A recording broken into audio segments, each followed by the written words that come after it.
Up the Cowboys. How good are Thursday night games of footy? Roosters beat the Eagles 20-10. The Roosters played terrible, still win the game.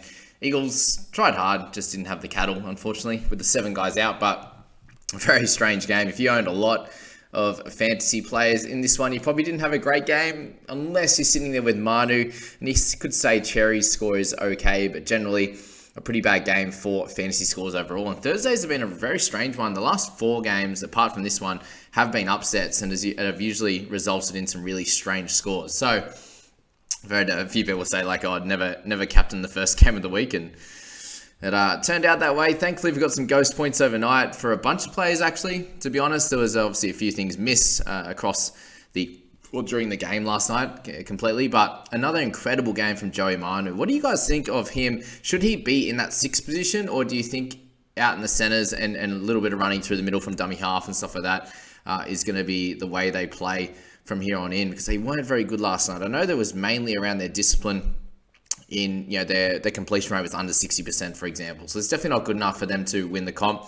Thankfully for them, it was against a team that was decimated. So maybe it's just a lack of concentration thing, given that they felt like they were going to win this game fairly comfortably. I'm not exactly sure how it went last night, but a 69 for Joey Manu just shows that he has all class, and he is going to be pretty close to the best centre with Matty Burton. You'd say Matty would definitely be first. You go for Manu second. If he can score like this when they play terribly in the centre position there, I think that this is the type of player that you want in your squad. He's obviously really expensive now, and he's going to continue to move up a little bit, closer to 800 after this week. And if you own him, you're really cheering. If you don't, you're really scrambling to find a way to try and pop him in your squad. So he definitely could be a straight swap target if you have any of those injuries in any of your positions, whether it's a forward goes down, and bring in someone like him, because he is that game breaker who can get you a 60, 70, 80 and really dominate, or 100 last week as we saw it. So Jake Trbojevic there with a 61 as well. So great work from him. Just that one there where he pretty much saved that try. Teddy was almost through and just held on for dear life with that one hand. And was it Verrill? No, Verrill's Kiri. Verrill's ended up dropping it. Got stolen, got hit out of his grasp when he caught on there. So just another special effort from him. Sammy Verrill's the 54, so a big effort from him. Really, the one missed tackle, the one error was a pretty solid one for the 46 tackles. DCE got the 1 try assist there, plenty of kick meters, limited running meters, which is a little bit annoying, but he had the 2 forced tackle, I was going to say forced dropouts. The 53 for him was great. Really, in a team where they got absolutely pumped, and he was in an average position early on in the first half, pretty much 21 or so, 20 odd at halftime. He kind of doubled it from there. Was okay there in this game. But again, you're hoping for 60 plus from him, given he's an 849 guy. But as I said, in this kind of situation, you'll take the 53, get out of there, and hopefully they can play better as a team when they have that full squad. They had the 4 out the week before, 7 out 4 out for COVID, and then 7 out. These last 2 weeks have been a nightmare for them, and there's actually a chance that they could end up in 12th position after this week if Dragons win, which they won't, and whoever else is in that same position wins also. Teddy, the 49. So our People Squad captain him. He did have the nice 2 try assists, which was great, but tackle busts were slightly down for him. Other attacking stats in terms of line breaks, where he gets plenty of tackle breaks, and also the odd offload or 3, just wasn't there. So the 49 for him wasn't spectacular. If they were less clunky, he would have had a much better score. So you take the 49, get out of there, and hope for a better one from here on out, to be honest with you there. Nat Butcher got the try early on in this game, and unfortunately the lack of tackling, with the stop-start kind of game. So 38 tackles was solid. Did have neg 10 overall, but the 64 run meters you'd hope is about 100 from here on in, just so we can get a few more tackle breaks and offloads. Morgan Harper, he did have that nice drawing pass at the end for everyone who loves him. 447, really attacked the line nicely, ran for 113 meters, which was great. The turnover tackles there were great for 2, and had the 3 offloads. So overall, a solid game for him. Bully, our favourite man from the start of the season, got the 80 minutes for 47, so solid enough. Surprisingly, somehow had 5 tackle breaks. He looks so slow when he carries that footy.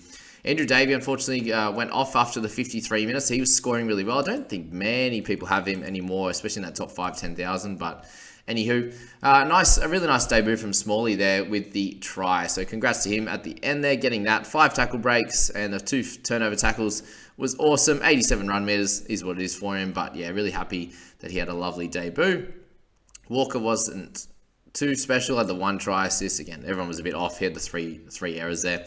Radley, the 35, so definitely not an option going forward. Crichton with 34. It's just diabolical, really.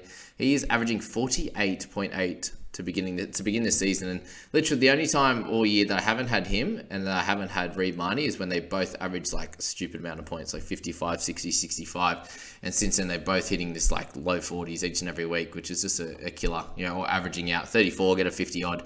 There's your 40 odd each and every week. So 76 run meters for someone that's so damaging as him.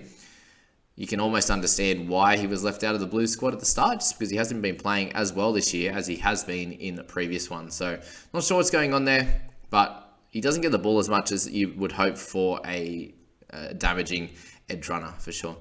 Tupou with 34 was okay. We had Garrick the 31. So again, in this type of game, he did still have 8 tackle breaks, but the 2 missed tackles, the 3 errors, just really hampered his scoring here and the no attacking stat. So really, obviously, last year that would make him a 39 with the extra tackle breaks, but 125 meters, we would like some more. We'd be liking him to get up near the 200 mark. He still had the 4 kick defusals and the 1 forced dropout and 1 goal. So there's still some random stats around that, but 31, not good enough.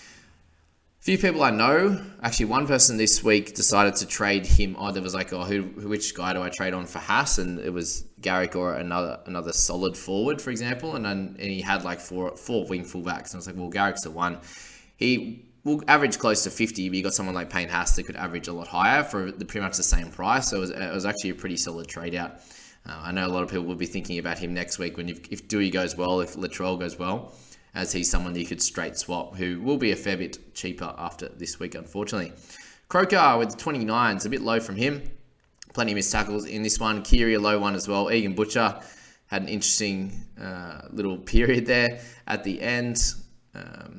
How strange was the sin bin for Morgan Harper, by the way? Like, who was the guy? Who actually got binned? Probably down here. Who was it? There's one. So Butcher.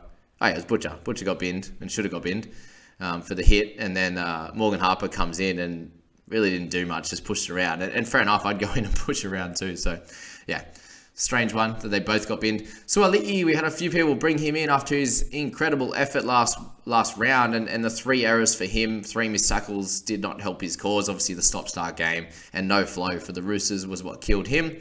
I really liked Fulton's debut as well. Got in and had 3 nice tackles on Teddy early, for example. Had a good start there. Ended up getting a nice forearm in deep to that neck or the chin from Waerea-Hargreaves as well. And it was lovely to see Mr. Seguiaro back in league. He's always been a solid player there in the 4 and the 11 minutes. Obviously, doesn't matter for us and in fantasy, but nice to see him back in the league. And Paul Collins with that head knock, I think he'll be closer to out for the season. It's 2 games in a row now he's had a pretty bad head knock. So I hope that he's okay and he can get out of this one scot-free or at least close to it and can have a good rest and potentially either get back closer towards finals. I think they should give him a good rest, but again, we'll have to wait and see how it reacts. But it seems to be if you have a couple within a close period there, then you'll have a fair bit of time off. And Ponga obviously has had 3 in the last 6 games, so he's out now for the season, and his didn't even look as bad as what Collins did. So that is that video, guys. That's that wrap for the week, for the Thursday night.